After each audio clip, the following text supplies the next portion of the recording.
ఈ సంక్రాంతి టాలీవుడ్ లో పెద్ద వారే జరిగింది. పెద్ద పెద్ద స్టార్ హీరోల సినిమాలు ఒకవైపు, చిన్న సినిమా హనుమాన్ మరోవైపు. ఇక సంక్రాంతి కానుకగా పెద్ద సినిమాలతో పోటీ పడి మరీ విడుదలై భారీ విజయాన్ని అందుకున్న సినిమా హనుమాన్.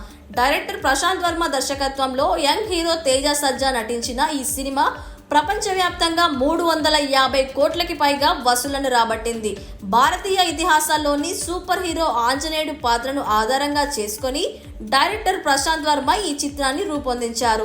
ఇందులో అమృత అయ్యర్, వరలక్ష్మి శరత్ కుమార్, వినయ్ రాయ్ కీలక పాత్రలు పోషించారు. చాలా కాలం నిరీక్షణ తర్వాత ఇటీవలే ఓటీటీలోకి స్ట్రీమింగ్కి వచ్చేసింది. అటు థియేటర్లో దాదాపు 50 రోజులకు పైగా ఎంటర్టైన్ చేసిన ఈ మూవీ ఇప్పుడు ఓటీటీలోనూ అత్యధిక వ్యూస్తో దూసుకుపోతుంది.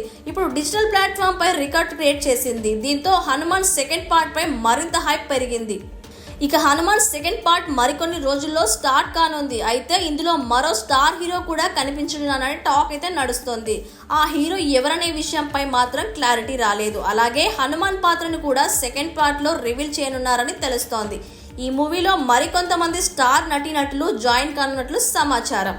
ఇదిలా ఉంటే ఇప్పుడు ఈ సినిమాకు ఫస్ట్ అవార్డు వచ్చింది. ఈ విషయాన్ని తన ఇన్స్టాగ్రామ్ ద్వారా తెలియజేస్తూ అవార్డు పట్టుకున్న ఫొటోస్ షేర్ చేశారు డైరెక్టర్ ప్రశాంత్ వర్మ. హనుమాన్ సినిమాకు తొలి అవార్డు అందుకున్నాను, థ్యాంక్ యూ రేడియో సిటీ అంటూ పోస్ట్ చేశారు. ఈ పోస్ట్ చూసిన నెటిజన్లు హనుమాన్ చిత్ర బృందానికి డైరెక్టర్ ప్రశాంత్ వర్మకు కంగ్రాట్స్ చెప్తున్నారు. హనుమాన్ సినిమాకు ఇప్పుడు ఇది ఫస్ట్ అవార్డు. రాబోయే రోజుల్లో మరిన్ని అవార్డ్స్ రావడం ఖాయమంటూ కామెంట్స్ చేస్తున్నారు. ప్రస్తుతం డైరెక్టర్ ప్రశాంత్ వర్మ ఆక్టోపస్ సినిమా చిత్రీకరణలో బిజీగా ఉన్నారు. ఇందులో మలయాళీ బ్యూటీ అనుపమ పరమేశ్వరన్ ప్రధాన పాత్ర పోషిస్తోంది.